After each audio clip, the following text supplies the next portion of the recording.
Our other story tonight, we're going to be talking all about the new plan for Gaza. Get a load of this. So, of course, you remember back in February when Trump met with Netanyahu for the first time, and then he met with the Jordanian king, King Abdullah. They discussed the day after plans for Gaza. What would happen the day after Hamas is defeated and the war ends? Who's going to administer it? How will it be rebuilt? All these obvious questions. And Trump's proposal was basically an ethnic cleansing. He said that, and this was maybe the footnote, he said that after ethnically cleansing Gaza of 2 million human beings, 2 million souls, we're going to build a big resort on top of it. And people were memeing this idea of a Riviera-like travel destination in Gaza, a Trump hotel. We're going to turn it into a smart city, and David Sachs and Howard Lutnick will have it run on Tether, and it'll be on the blockchain. It won't even be real. It'll all be on the blockchain, and that's going to have AI drones and Amazon delivery drones and stuff. Ice Cube will be there. The footnote is they're going to kick everybody out. They're going to force 2 million people to leave after murdering 10% of them and destroying all their stuff.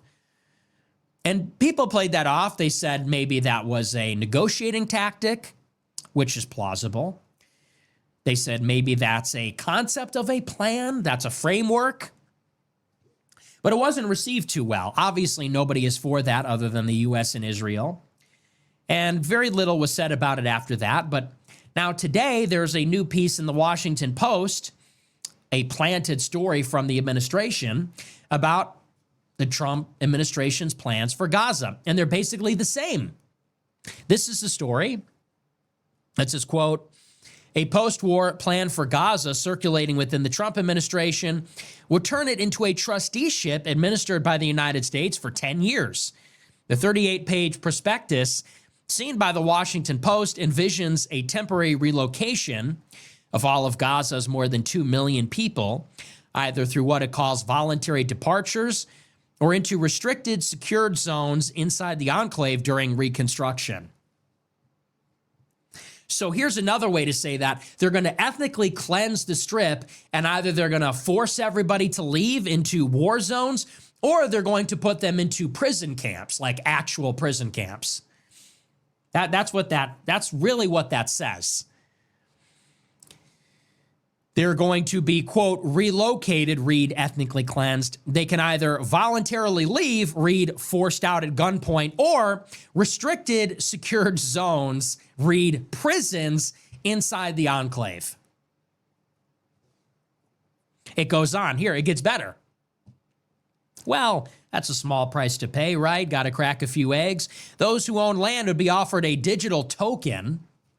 Can't make this up.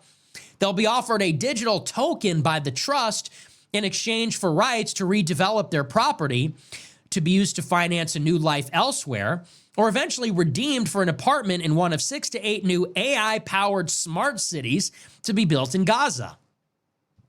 Each Palestinian who chooses to leave would be given a $5,000 cash payment and subsidies to cover 4 years of rent elsewhere, as well as a year of food. And they're thinking about relocating them to Libya, Somalia. These are 2 countries that don't even have a government. They're in the middle of a civil war. Libya is literally split in 2 between 2 warlords. Somalia is split into like 100 pieces. Like half of it doesn't even have a government. It says Israel's Prime Minister Benjamin Netanyahu has never offered a clear vision for Gaza's future beyond saying Hamas must be disarmed and all hostages returned. He said Israel must retain security control of the enclave and rejected any future governance there by the West Bank-based Palestinian Authority, as well as the prospect of Palestinian statehood. Israel, which says its troops now control 75% of the enclave, has approved a new offensive to take over the rest. Okay, so they're going to kill 10% of the population, blow up all their shit, starve them to death. They're going to force them to go to war zones and imprison the rest. And then they're going to build AI-powered smart cities on the blockchain and give everybody a token.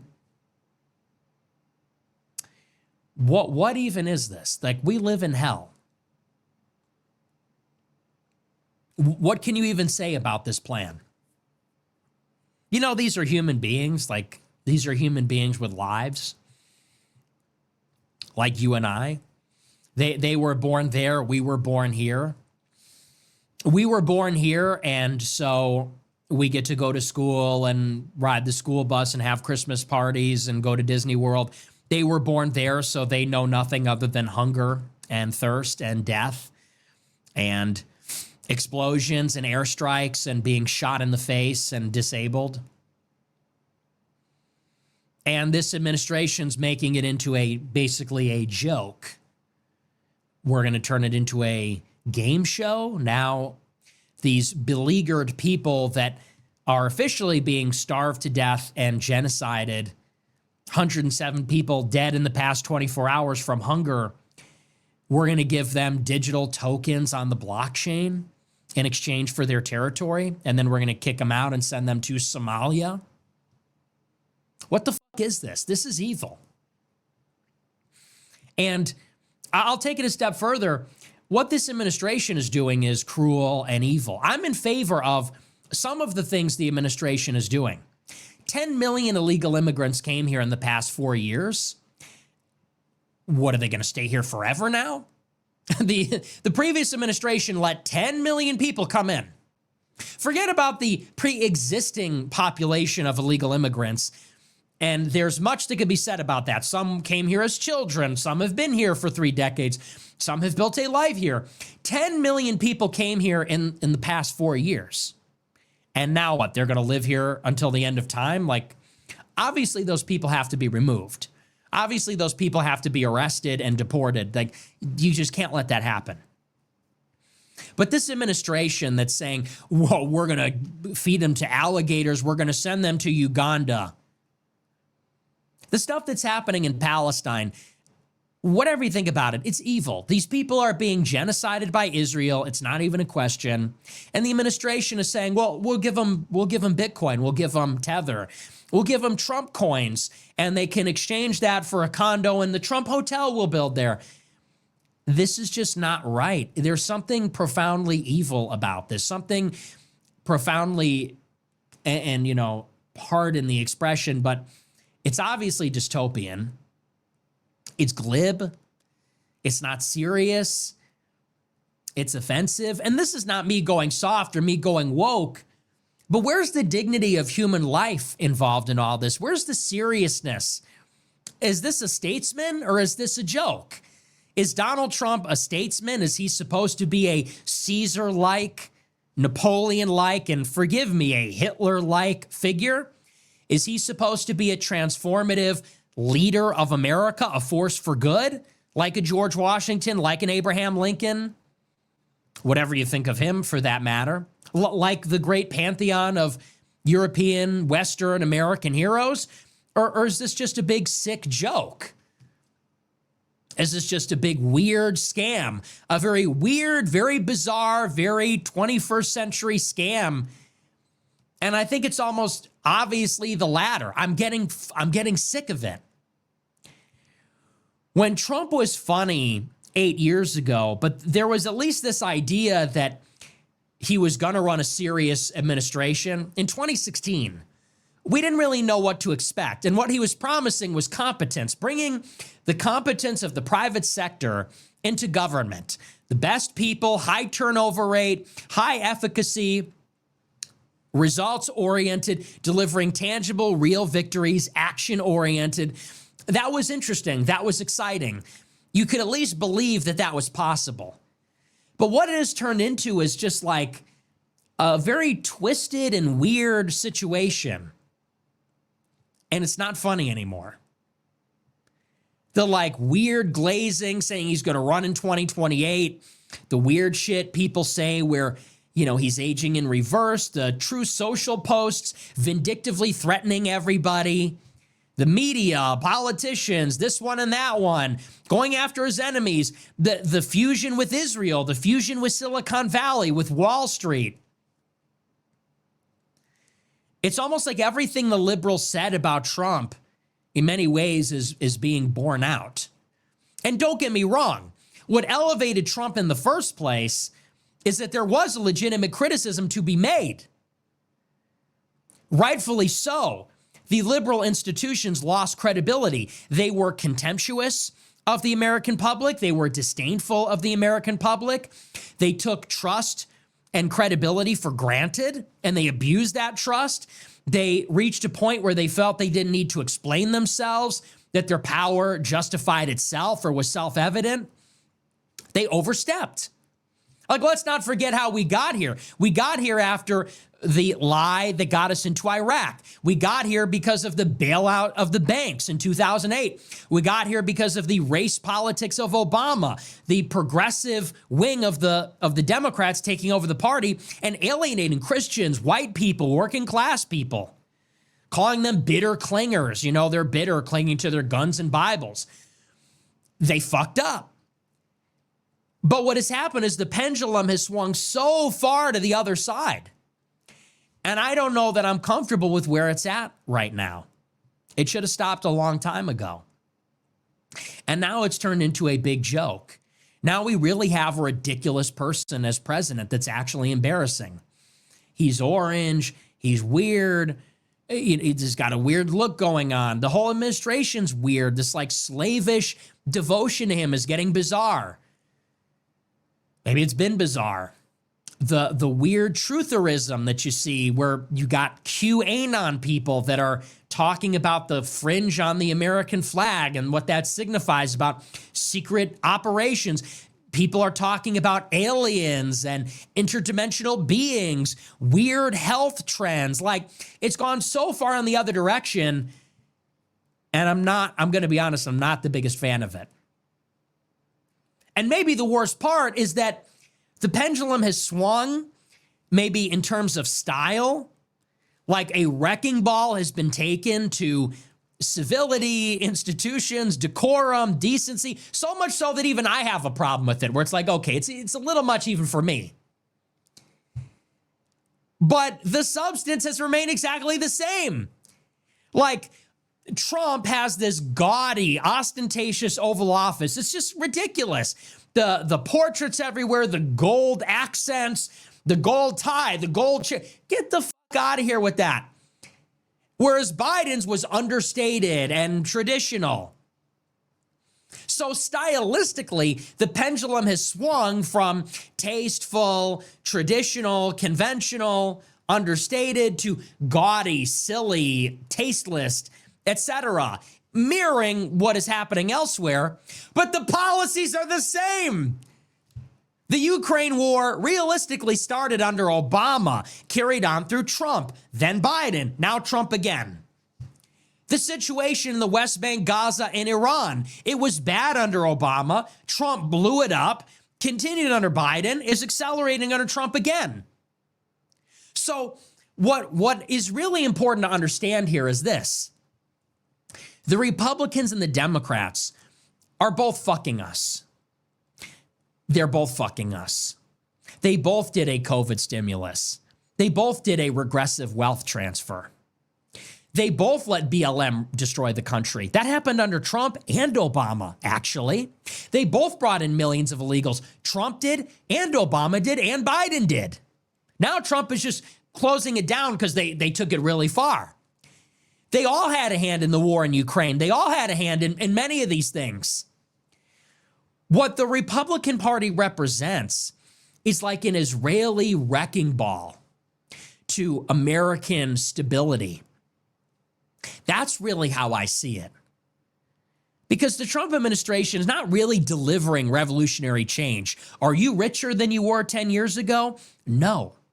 Is the tax burden any better? No, it's worse. Insurance is more expensive. Healthcare is more expensive. Taxes are high. Cost of living is high. Housing costs are high. So you're not better off economically. Are we involved in fewer wars than we were 10 years ago? No, we're involved in more. Are there fewer illegals? No, there's way more. And yeah, there's not as many coming in now, but on net, there's way more here. What has changed is the polarization.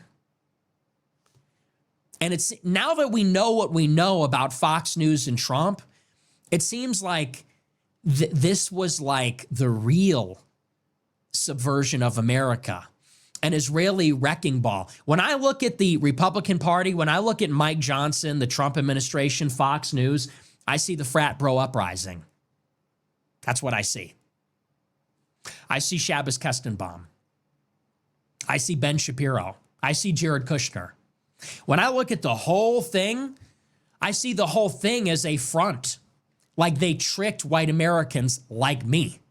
I am a nativist. I am an immigration restrictionist. I'm a white nationalist. I'm a nationalist. I'm America first. I'm a non-interventionist, a restrainer, a prioritizer, whatever the lexicon is now. Ideologically, I'm a protectionist. I'm where Trump appealed to in 2016, and that class of voter was tricked. They leaned into white grievance. They leaned into fatigue of war. They leaned into distrust of the institutions. They leaned into that. And the Republicans used whites like the Democrats used blacks. The Israelis used the Republican Party to use whites in the same way that the Democrats and the globalists on that side use blacks and stupid college kids and women. It's the same playbook, don't you understand? The same interests with some minor factional disputes. They use the voters on the Democrat side, the young college kids, the women, the racial and ethnic minorities, just like how the interests on the Republican side are using the white people, ginning up the white people. And it's like, newsflash, nothing's fucking changed.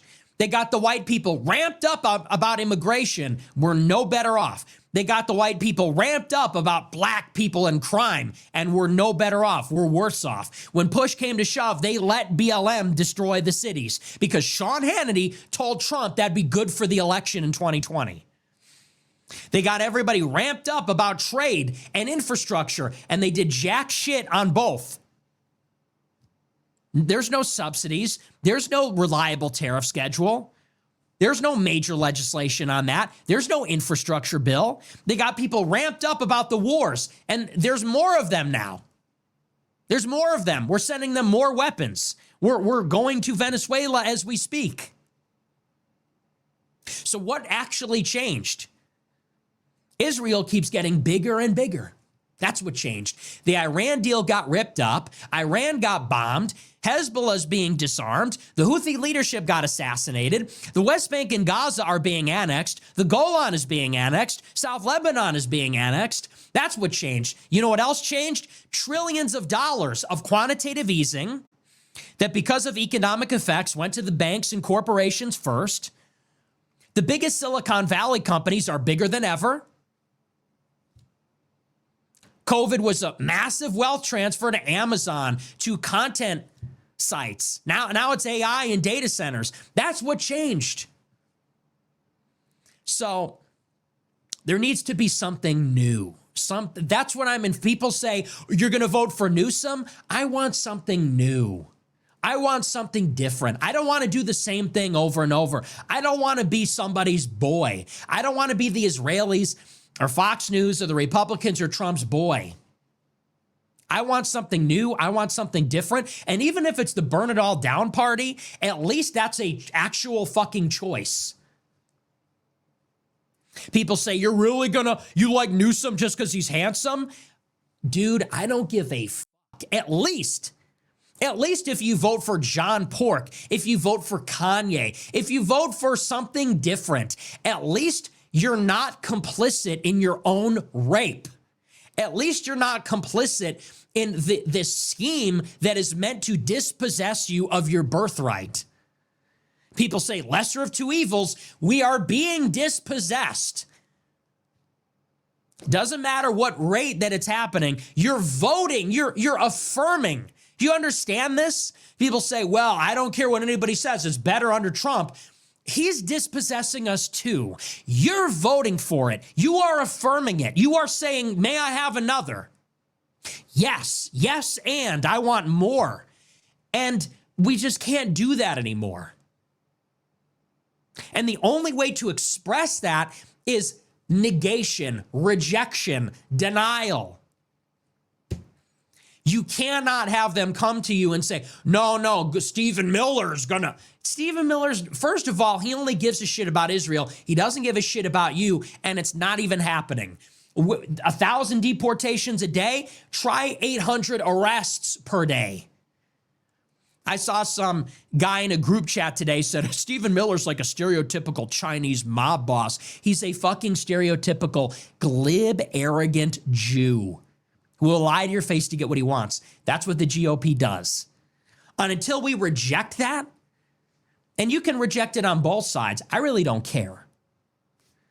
But until the message to the institutions is we reject both, we're not playing the game, you'll get more of it. It's basic moral hazard. I know that's difficult for normies to get. Trump supporters, stay with me here. I know this is tough. You want to turn on Sean Hannity brainwashing machine and just hear the same thing over and over again every single night. The radical left, the radical left. Harry Sisson and BLM. Like, you have to snap out of it. This country is going to hell. The Republicans are not helping at all. And not for a lack of, and for a lack of trying, actually. I was going to say not, but for a lack, they are not trying to fix it.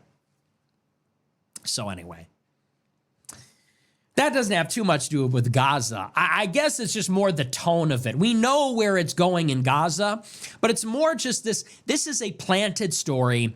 It's in the Washington Post. Anonymous sources told the Washington Post about the prospectus to turn Gaza into Second Life.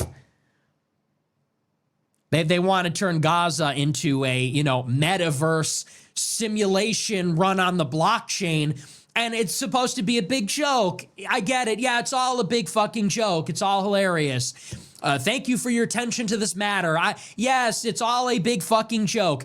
Jews like David Sachs and Howard Lutnick and Jared Kushner are running the government in ways we don't even understand. Things like AI, data centers, it's dominating our lives. Nothing gets better. We're supposed to be hobbits corralled into plantations by elves. Yes, they're all so fucking smart. We're all just low IQ anti-Semites.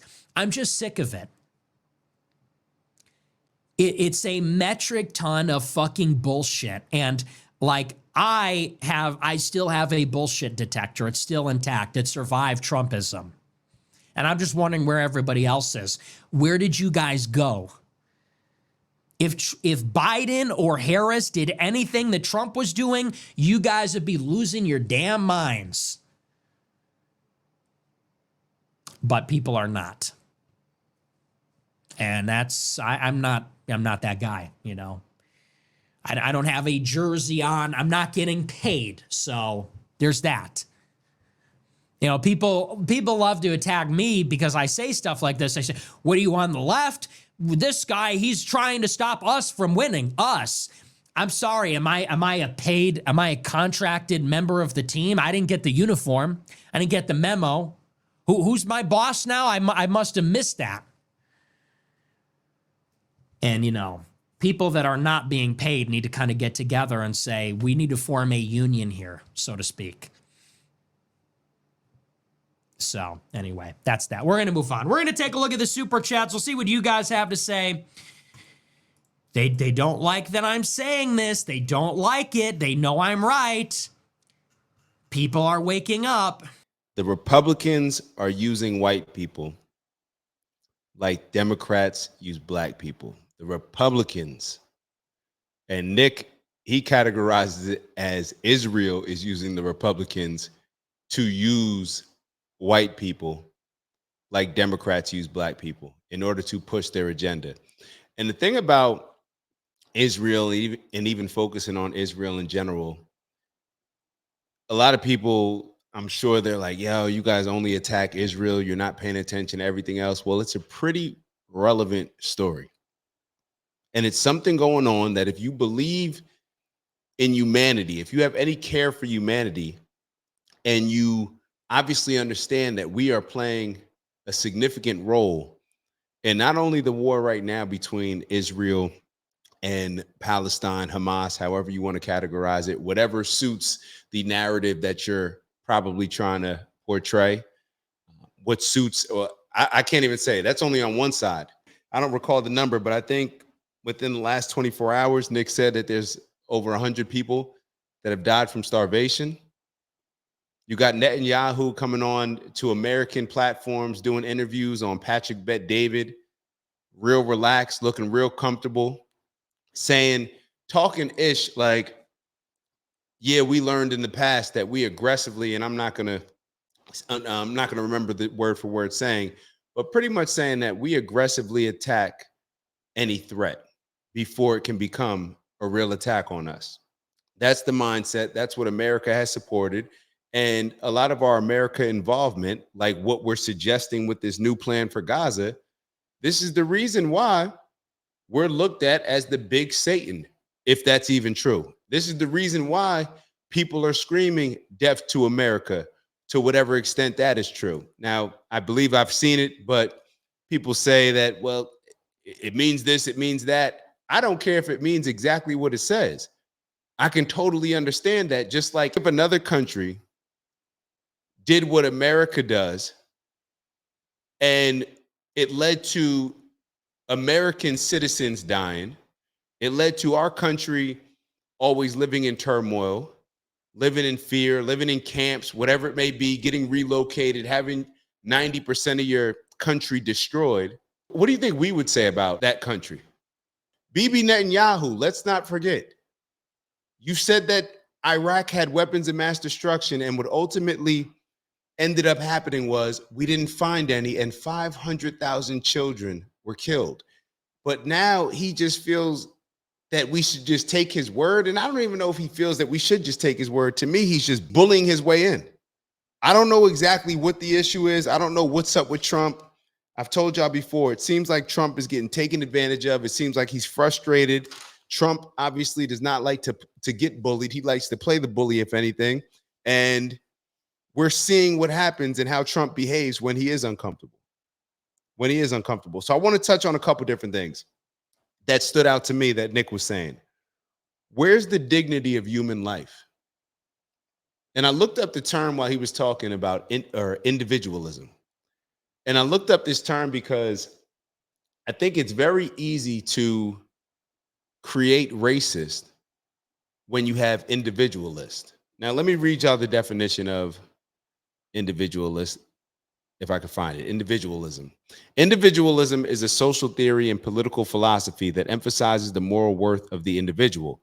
It promotes the realization of one's own goals and desires, valuing independence, self-reliance, and personal freedom over the interest of the state or a social group.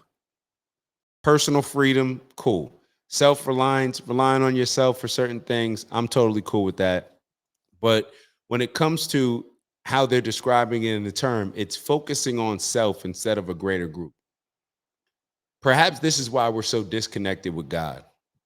Perhaps this is why we have people that say that they're religious, say that they're a part of a particular group, don't know what's in the scripture of the book that represents that particular religion, don't live by the commandments based on that particular religion. It's like a lifestyle. It's not really something that you follow, like what religion is supposed to be.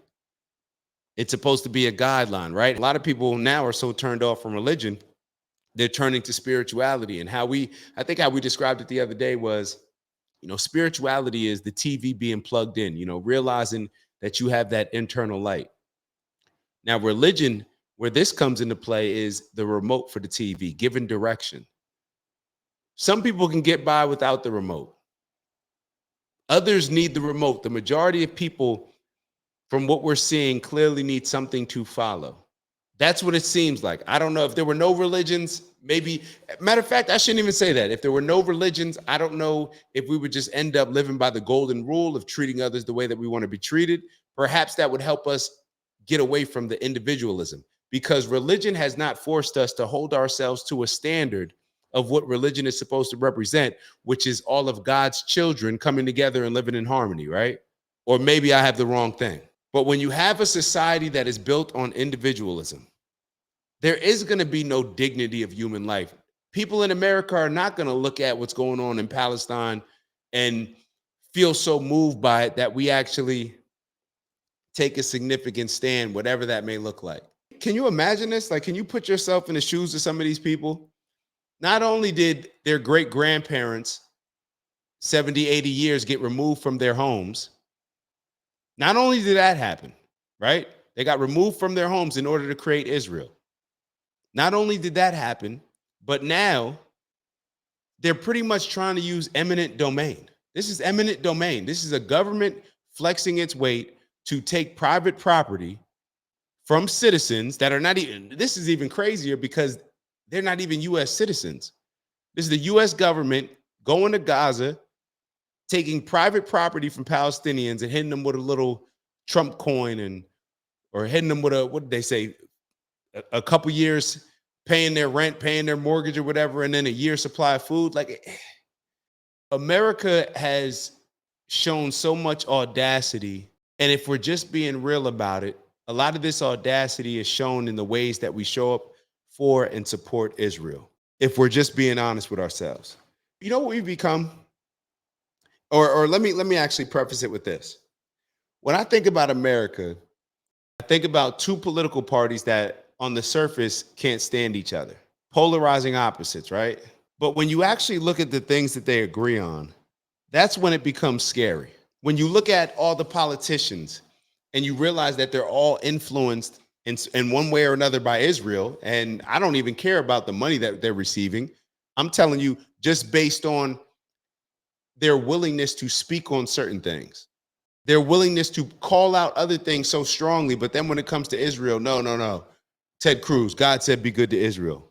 Now, in Ted Cruz's case, definitely a money thing, in my opinion. Like, so they all agree on Israel.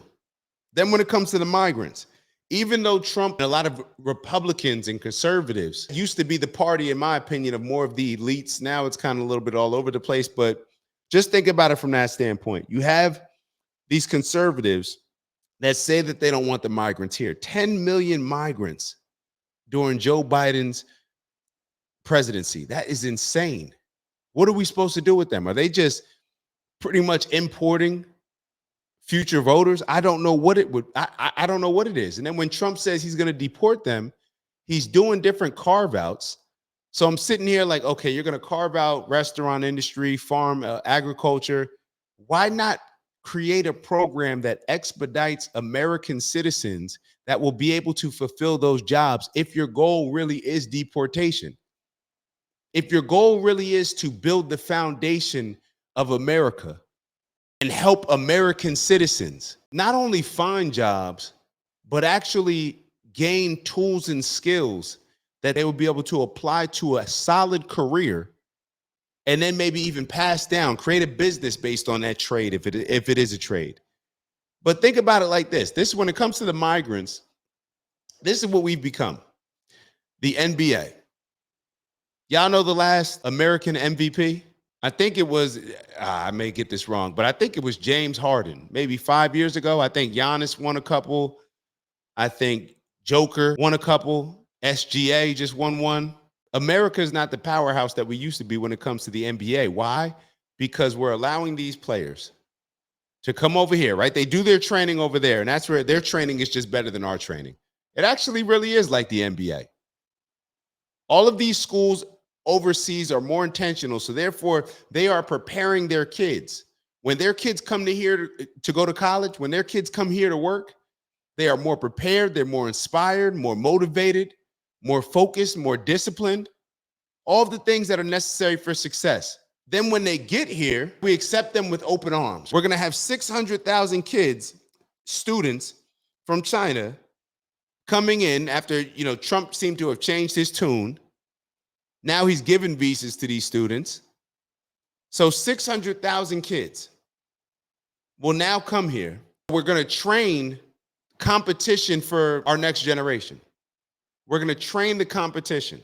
So what ends up happening when you have a lot of the overseas kids that already go through a better development program than the AAU programs that we have here, and then they're allowed to play in the NBA, they're allowed to go to the United States colleges, they're going in a step ahead and they're coming out lengths ahead. Isn't this unfair to our young American kids? Isn't this unfair to our young American kids? We're building up the competition that they will have to go up against. Now, in the NBA, I definitely look at it differently. I'd have to actually sit there and process it. This just came to me on the fly, to be totally honest. But when it comes to these students that we are allowing to come here, that seems to be a little bit more clear cut. So I don't know what the issue is, but when I sit back and I think about what are the things that these Republicans and Democrats agree on, even though they're supposed to be at polarizing ends of the spectrum, I think about Israel, I think about the migrants. The Democrats want to bring the migrants in here for what? What did we just say? To import the next group of voters. They need their next group of victims, right? Just like the blacks, I sound like Trump, just like black people, just like college kids, just like women. The Democrats have used them all. Now they need a new group of victims. So the Democrats like the migrants, but on the other hand, the conservatives and the Republicans like the migrants because that's their cheap labor. Bring in 600,000 kids, we'll be able to pay them a little bit less when they head out to Cali and Silicon Valley. This is what ends up happening. I don't know why there's a certain hold on America when it comes to Gaza. It's very hard for me to believe that people can look at the situation that's happening between Palestine and Israel and not only just be okay with it, but want to actively participate in it. These are the things that make me say, like, damn, what do they have on Trump? When I see RFK Jr. with a guy like, what's the Rabbi Shmuley, I'm like, what do they have on RFK? He already said he was living a wild life when he was younger. What do they have on him? When I see Trump getting embarrassed after he puts in and negotiates a ceasefire, and it's kind of just like, we're still going to be dropping bombs. Matter of fact, you said stop, we're still dropping bombs. And you got Trump trying to save face. You got Bibi Netanyahu trying to amp us up to convince us that, oh, nobody tells Trump what to do. Bibi, it's obvious. Trump, it's obvious. You're getting bullied. And this is when a lot of those insensitive things that you were putting out before you actually became president come into play for me, because I have to hold myself accountable, because I saw that dumb video that you put up on Trump Gaza. I thought it was the silliest, most insensitive thing that you could do at that particular time. And now look, that's exactly what's coming to fruition. It's funny, real quick before we wrap this up. We talk about this topic all the time, and I feel like I'm really beating a dead horse. But I was talking to a buddy of mine, big bro, and he was saying that he was having a conversation with somebody that was Jewish, and they were complaining, saying that it's hard for them to move around different countries right now. It's real difficult for them. And I told him, I said, we all see things through our individual perspective, going back to individualism. Because one of the things, and I'm going to get to the point. One of the things that I always think about Jewish people, I've heard them complaining based on, oh, we're mad at Israel, or we think that Israel's doing something wrong, so therefore we're looking at Jewish people funny. It happens, it's human nature. But just like with the policing, when a bad cop does something, we start looking at the other cops through a negative lens because of the actions of that bad cop. If those good cops don't want people to look at them that way, just my opinion, you don't have a responsibility to do it, perhaps, but call out the bad behavior. Call out the behavior that's putting you in a dangerous spot, that's having people look at you funny. I would say the same thing to Jewish people. The reason why people may lump you all in the same category, I'm not saying it's the only reason, but when you will not condemn anything, criticize anything that people are doing on the behalf of Judaism, because when you have your prime minister, Bibi Netanyahu, get on Patrick Bet-David and say, I had to tell President Biden, he wanted us not to go to Rafah, but I told him, I respect that you're the president of the United States, but I'm the prime minister of the only Jewish state. So when you have somebody repping your religion and causing this chaos in the name of your religion, and you don't do or say anything to condemn it, of course people are going to lump you all in the same category. So getting back to the story, when my buddy was telling me that a friend of his was complaining about being able to travel right now while being Jewish, it triggered that thought of individualism to me. Because if you didn't look at things from an individualist standpoint, then you'd be able to see the world through other people's perspective and maybe look at it and say, damn, for the last 2 years, people have been looking at me funny. But then when I think back to what happened on 9/11, since 9/11, people have been looking at Arabs funny. Do we forget how it used to be when a Muslim Arab gets on a plane? How we're looking at him, a little nervous, breaking a sweat, all that type of stuff. We were judging them. We were judging a group of people based on the actions of a radical few. So if we want empathy when it's our turn to be judged by the most radical of us, we can't just wait until people are now looking at us funny and judging us based on those people. We actually have to understand, take a step back and understand that we've actually played a role in doing this to other people. But everything is the pendulum swing. Everything is the pendulum swing. At what point are we going to reach for balance? At what point are we going to be able to see the bigger picture? At what point are we going to buy into this vision that Nick pointed out when he says, where's the dignity of human life? Where's the appreciation for another human life? This is why, just from my standpoint, I call BS on a lot of religious people. It's like this saying that I've been hearing. I think Nick Fuentes said it. What's the saying with the forest and the trees? Hold on. Let me look this up. We're missing the forest for the trees. We're missing the forest for the trees.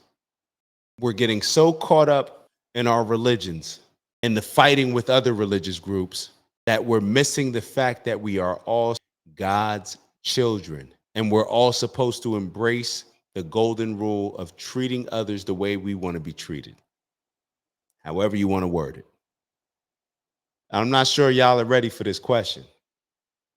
I don't want you to answer it. I just want you to think about it. Would you be willing to give up your religion to find God? Would you be willing to give up your religion to find God? I know that may sound crazy to you, but I just think about all the destruction that has been committed in the name of religion, not the name of God, in the name of religion. And then I think about what God would want. What would God want? Would God want us doing all these killing, all this craziness going on, losing lives, acting as if it's just a life in a video game? And then ultimately, all we're going to do is do what? We've said it on plenty of other videos. Ultimately, all it's going to lead us to is going back to the very same place, the negotiation table, which we could have done all along before the conflict turned into war. I'll see y'all in the next video. Appreciate y'all tuning in. Please make sure that y'all like, subscribe, leave a comment. Let us know your thoughts. I'll see y'all soon.